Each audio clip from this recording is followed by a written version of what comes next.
Did you know that nobody knows how to make a pencil? Bear with me. So suppose you wanted to make a pencil. The first thing you have to do is get the wood. You probably have to go to the Pacific Northwest and cut down some trees. How do you cut down the trees? With a saw. How do you get a saw? With steel. Where do you get steel? You need a steel mill, and the steel mill requires iron ore, so you have to learn how to make steel. The lead, which is actually graphite, comes from South America, so you have to learn how to build mining equipment and use it. The eraser is made of rubber, which can most easily be found in Malaysia, right? Then there's a metal binding that holds the eraser in place, and the paint and the tools that you use to engrave the little number 2 on the side. How the hell does a pencil get made? What convinces a Malaysian to send a little bit of rubber across the ocean so that I can make a pencil? What has enabled me to have that object that only costs a few cents? When I hand the cashier a quarter, he hands me a pencil. I am, in effect, trading with thousands of people all over the world. People in Washington cutting down trees, people in South America mining graphite, people in Malaysia growing rubber. I've traded a couple minutes of my time for money, traded money for the pencil, and the person who made the pencil had to trade for the wood, the graphite, the rubber, the metal. Then he had to buy a machine that could assemble the pieces and pay someone to operate the machine. The whole process doesn't need to be planned, doesn't need to be directed by a government official. Nobody's forced to participate. But because everyone is willingly playing a role in this process, because both parties and each individual transaction in the process benefit from it, and this is all possible because of the free trade and the price system. Economics is not a zero-sum game. If you have a pile of rubber, another guy's got some graphite, another guy's got some wood, and I have money, and if at the end of the process I have a pencil and all of you have money, every single one of us is better off because we were able to freely exchange. So experts support free trade. Conservative think tanks like Heritage and AEI, libertarian think tanks like Cato and Mercatus, liberal think tanks like Brookings. 83% of American economists say that the United States should eliminate not just tariffs, but every single barrier to trade. 10% said no, 7% said that they didn't know. There's 2 ways to evaluate economic policy. One is metrics, that is examining the quantitative measurable impacts of the policy. And second is values, which is evaluating the principles behind the policy. Tariffs fail both of these tests because they distort the market and raise prices, they're unfair and they undermine competition, and finally, tariffs help a few key special interests by hurting everybody else. So with that, I'll go ahead and pass it over and we'll get into more detail as we go. All right. Thank you all for watching tonight. Last debate of 2017. It's going to be a good one. Pleasure to be debating with you, Ben, instead of watching Star Wars. So today I'll be arguing from the side that tariffs are not a bad economic policy. And I'd like to point out at the start that I will be displaying the situations in which tariffs are not only positive, but are required in certain instances for some countries. Now, for the resolution to be proven true, my opponent will have to prove that tariffs are not inefficient or they are not sometimes bad, but they are a net negative on the economy. Saying that free trade is more efficient policy is not enough to prove the resolution true, as my opponent has to prove that tariffs are inherently bad. The only way we can assess this is the resolution is through economic theory and real-world implementation. Throughout the course of my argument, I intend to prove that tariffs have some inherent value and therefore not a bad economic policy through these 2 mediums of practice. So to start, every single country in the world imposes tariffs. Every single country in the world, all 190-something of them. Now, there are numerous reasons as to why countries do this, but the most prominent reason is to protect domestic producers, right? Protecting domestic producers is therefore protecting their own economic interests in the world. On the point of domestic producers, it is just a fact that free trade will normally support the country with the least human rights. A t-shirt maker in, Minnesota cannot compete with somebody in China that is paying children 15 cents to work in a sweatshop. Since China does and therefore can make their goods for cheaper. So without tariffs and taxes on those goods coming in the United States, the company in the United States in Minnesota that makes those t-shirts will therefore go out of business because they cannot compete with the goods from another country. This idea of protecting industries is even more important in developing countries that are not necessarily as industrialized because it allows them to actually compete in the market with these bigger countries like China, India, and the United States. Now, on the topic of being more important for the host country, as we both all know, GDP and imports are negatively represented in the GDP equation. So obviously having more imports over exports is going to hurt a country's GDP. If a country has tariffs, it's going to be a bigger incentive for their own people to invest in their own economy and buy domestic goods, and also people in the global marketplace to not necessarily try and send all their goods over to America. And with that, I'll pass it back. All right. So there's a bunch there to tackle, and we'll get to all of it over the course of time. So a tariff is fundamentally a tax on buying something produced outside the country. Right? You tax something, you get less of it. Raising tariffs increases the cost of foreign goods with the goal of making it at the same price as American goods. It levels the playing field by making everything more expensive, right? Tariffs can't make domestic goods any cheaper. In doing so, tariffs destroy competition. A basic principle of economics is that competition is good because it drives companies to innovate. There's a battle to deliver higher quality at a lower cost. Companies that don't do that will go out of business. This is especially true in the case of international competition, right? Xbox has to innovate because they're competing with Nintendo and Sony, Japanese companies. A majority of U.S. imports, over half, are not consumer goods. They are inputs for U.S.-based producers such as steel. Raising the steel tariff harms every industry that uses steel to make something. Tariffs are inconsistent and they distort the market. This is true even within a single industry. Plastic drinking glasses are taxed at 30%, but crystal is taxed at 3%. Leather dress shoes have an 8.5% tariff. Canvas sneakers such as Vans are taxed at 67.5%. So this creates some loopholes. Anyone who wears Converse sneakers knows that Chucks have a little layer of fuzz on the shoes, and this is because if a little more than 50% of the sole is fuzzy, it qualifies as a slipper, not a shoe, and slippers are taxed less. On a similar note, Marvel once went to court over whether or not the X-Men were human. That's because if the X-Men are human, the action figures are dolls. But if they're not human, the action figures are toys. Dolls are taxed more than toys. And this isn't a point that can be dismissed by just saying, oh, tariffs should be equal. Because tariffs exist, as we both said, for the purpose of leveling the playing field. That means that the rate of each individual tariff is set based on what someone in Washington, D.C. thinks will make things fair in that industry, however he defines it, or more likely how a lobbyist and the special interest defines it. But more importantly, tariffs raise prices. Data from 2014 found that the components needed to make an iPhone 5 cost $190, and they sold it for $660. However, if Apple had to get the materials and build the devices in America, the same components would cost $600, and they'd end up having to charge over $2,000, which is 3 times as much for the same iPhone. By modern scale, that would mean an iPhone X retailing for over $3,000, right? Levi 501s cost $128, but identical jeans from their Made in America collection cost $348. I'll get back to shoes and stuff like that later, but the bottom line here is that tariffs harm everybody by raising prices for everybody, and this has a negative impact on everything across the board. We'll get into the bits on the human rights and the foreign jobs and things like that in the next argument, but I'll go ahead and pass it back over. Great. So just a few of the points you brought up. The first one, you said that some lobbyist or some person in a company here in Washington, D.C., they actually there's normally an employed team of economists that actually tackle the issue. It's very rarely just one person trying to tackle these issues. They normally are informed by some people. 2, you said it raises prices for everybody, and that is an interesting moral argument, right? Is it better to have some people, if I'm paying 20 cents extra for my milk, is that worth having the people at the milk factory have jobs? And I'd personally say it is. 1, because having that factory open in the first place is supporting your local economy and therefore going to help, your national economy. And 2, paying 20 cents for the milk is not going to have a detrimental effect on an annualized basis, as somebody being unemployed obviously will for them. Now, to get into some of these points, tariffs are also a medium for countries to be able to protect their industries that are failing. So businesses that have outlier factors or external factors that influence them. And this actually was a big problem in the Australian sheep market, right? The Australian sheep market suffered from disease around 10 years ago, and they were losing billions of dollars in that industry. And so, therefore, Australia implemented tariffs so that their sheep could be competitive on the international market, and therefore the industry was able to start recovering and is still trying to recover to this day. So it's a great way for these cornerstone industries of an economy to not just completely be crushed by free trade. And as far as real world tariffs go, as we can see, like tariffs, if they were not removed, in my opponent's world where there is no tariffs anywhere, is going to allow a single country to dominate industry, mainly the country, like I said, that has the least humanitarian rights, like China, first of all. And so when China dominates an industry, we're going to be increasingly reliant and dependent on their goods. And being dependent on another country's goods or services is always historically proven to be a bad thing. You look at something like when we put an embargo on Japan, they couldn't get oil, they attack us at Pearl Harbor. Germany had economic sanctions put against them, they invade Poland. There's a bunch of historical references to show that free trade and being dependent on a country is inherently going to cause conflict.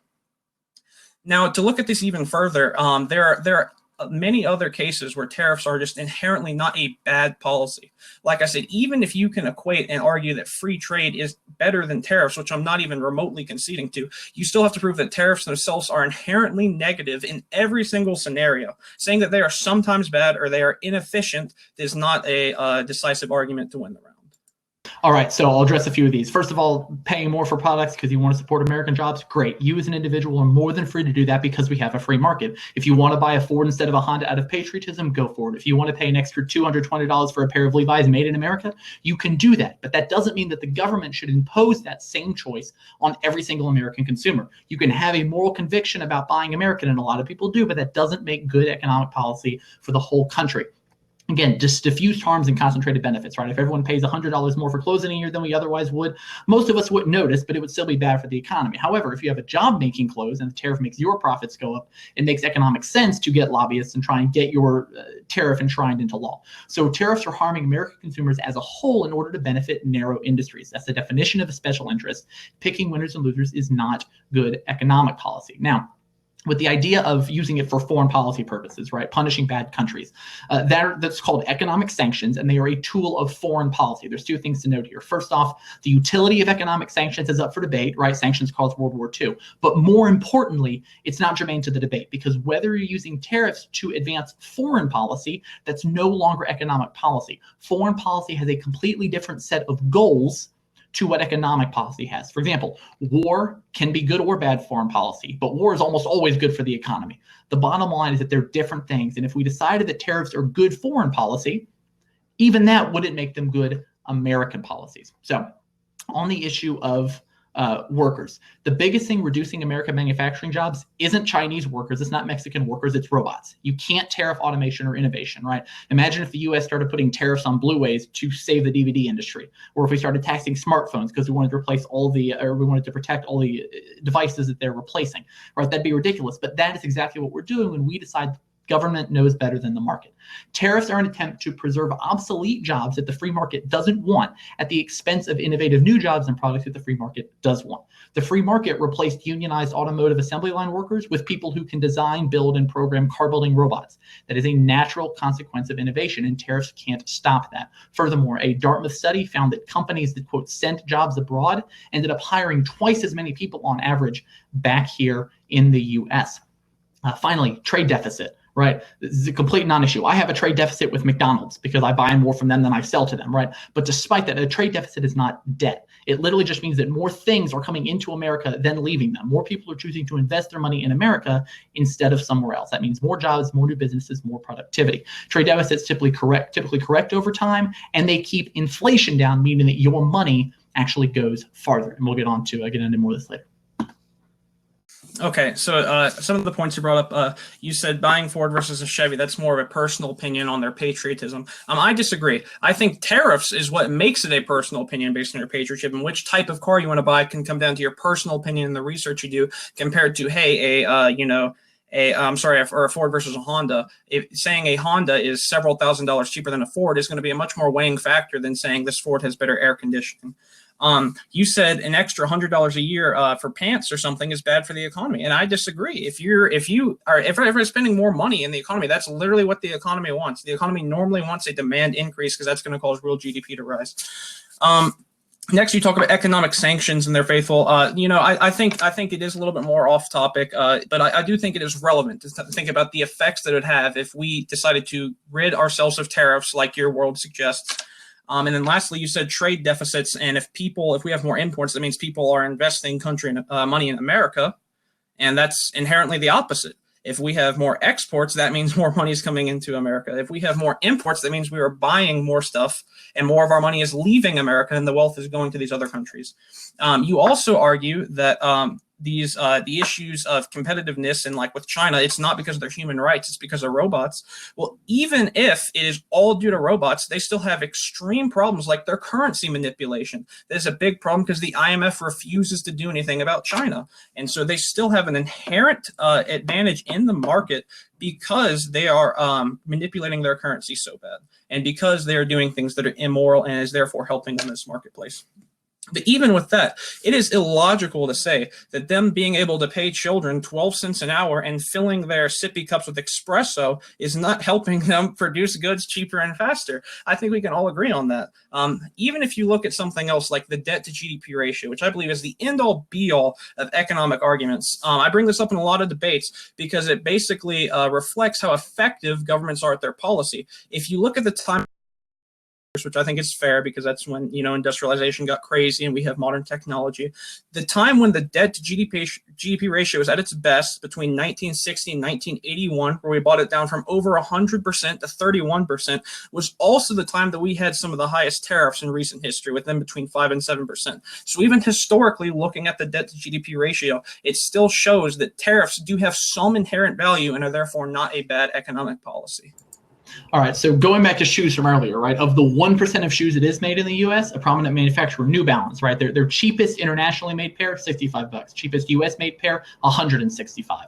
The bottom line, consumer products that we take for granted as being affordable and accessible, like iPhones, are only that way because of free or mostly free trade. And as cheap as things are now, they could be even cheaper, right? About 1.5% decrease in price across the entire economy, with higher concentrations in certain industries. But the idea that, okay, we should put in tariffs because everyone else has tariffs, right? It's because it's cyclical, right? We are in a trade war with everyone on the planet right now to some extent or another. The idea that this is a race to the bottom of going to countries with the least human rights, right? A couple of things there. One, first of all, I would rather a poor child have some ability to earn income instead of starving in the streets, right? The idea of a U.S. minimum wage being applied nationwide is just not realistic given the economy. The idea that we need to protect failing industries, like in Australia, if an industry is failing and it can't stand on its own merits, then it deserves to fail. And the economy should adjust to go to more productive activities. One country by itself cannot dominate the entire thing like China because there's not enough people. There aren't enough people.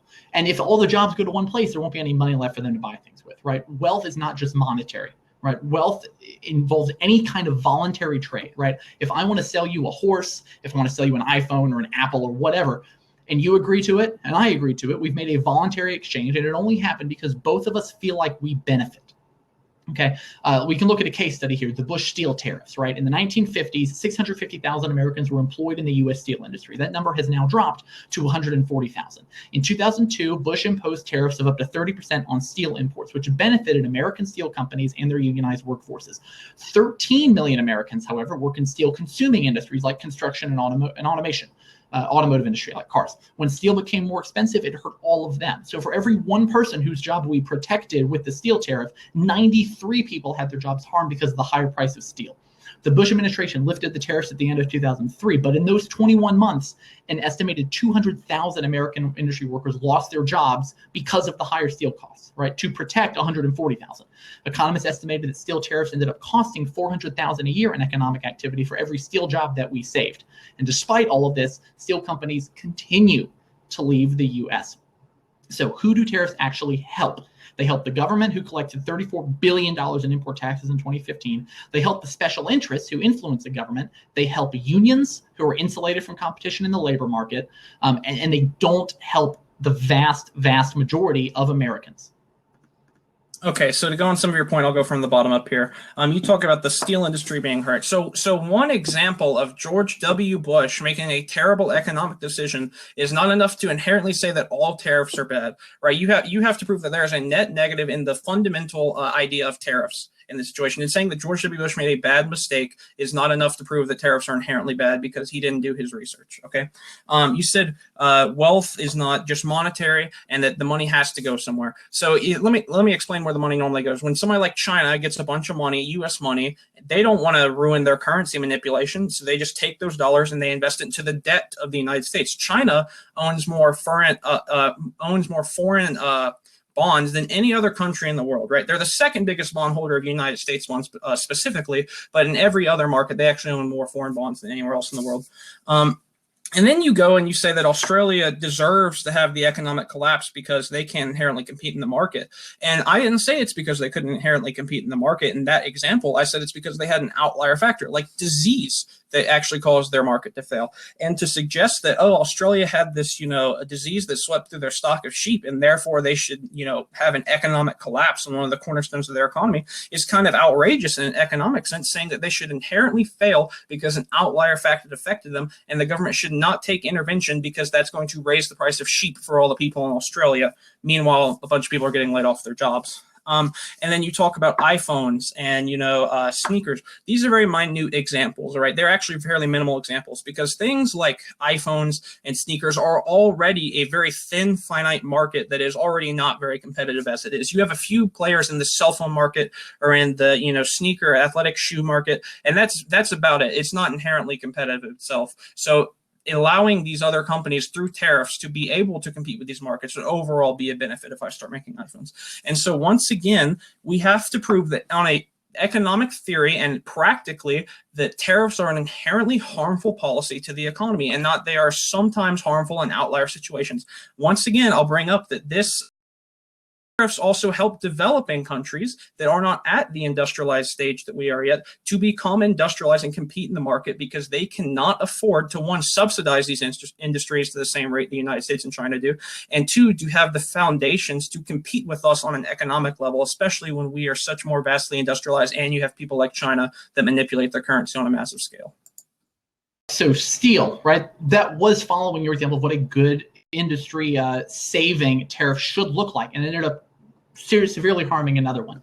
An outlier factor is part of the market. Every individual like you and me has to account for circumstances beyond our control when we're setting our personal finances. The same thing applies to businesses. Furthermore, shoes and consumer electronics are two incredibly competitive markets. I don't know why you would try and argue otherwise, but going back to the values of it, right? Saying that it's fundamentally wrong. Fundamental to America's values is the concept of natural rights: life, liberty, property. The right to do what you want with that property, right? The First Amendment guarantees the right to free association.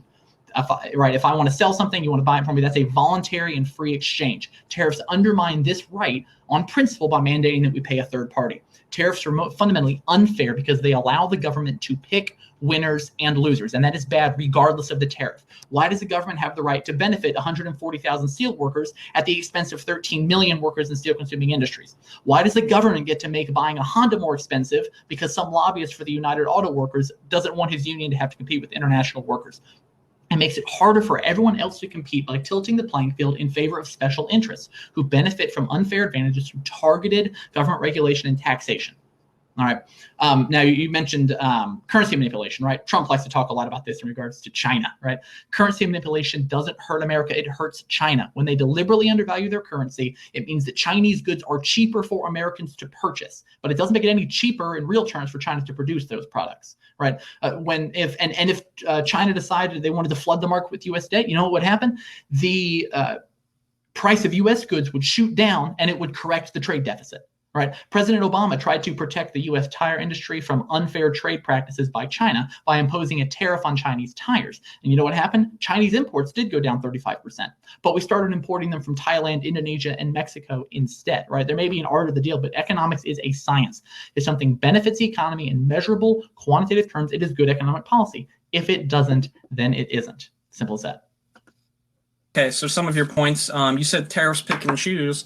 Free trade also picks and chooses. It picks the people that have the least human rights, like China, when they can afford to put the kids in the sweatshop. And earlier you said, well, at least the kid has a job, right? Us being able to pay the same price for milk from China or milk from the farm in Minnesota is not going to put the Chinese kid out of a job and into the streets. First of all, that the unemployment rate will not be big enough to justify them being put out of their jobs. And even if it was, that's also coming at the expense of the American jobs, right? And so this is just mainly putting the host country's domestic producers first in most situations. Every country in the world does this, every single one. And normally they do it reactively in kind of a checks and balance system with one another to try and benefit themselves from those.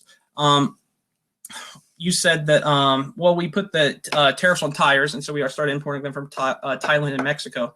Thailand and Mexico are not China. They're significantly less developed countries. So once again, that is a benefit because Thailand and Mexico are actually now getting competitive in the market, and it's not being dominated by China. And so they can finally say, hey, the U.S. is actually buying my tires. Let's see. You said that China, they're undervaluing their currency hurts them, right? And that's not inherently true. When China devalues their currency and China inherently inflates their currency, what happens is everybody says, ooh, Chinese goods are cheaper. Let's buy that. When everybody demands Chinese dollars, the Chinese dollar appreciates. So simply their currency has not ultimately shifted that much in the foreign exchange market, but now they have everybody buying their goods. And so that is a big problem. I'm not sure if you disconnected or not, or if you stopped hurting me. I'll just go over some more points, I guess, while I have this real quick.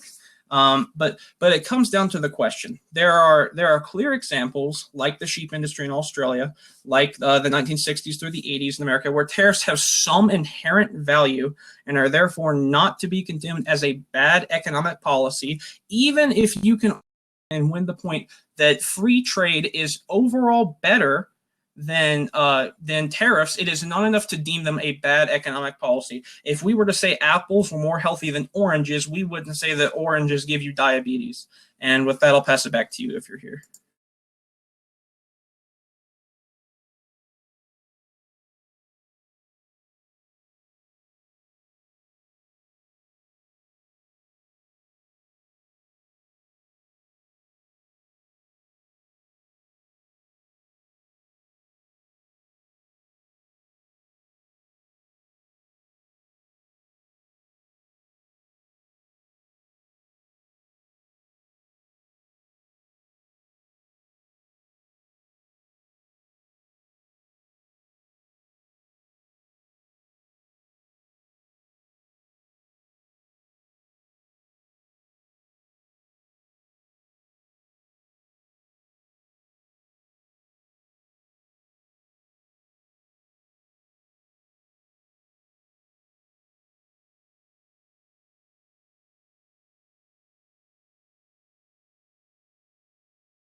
Okay, so maybe Ben's here, maybe he's not.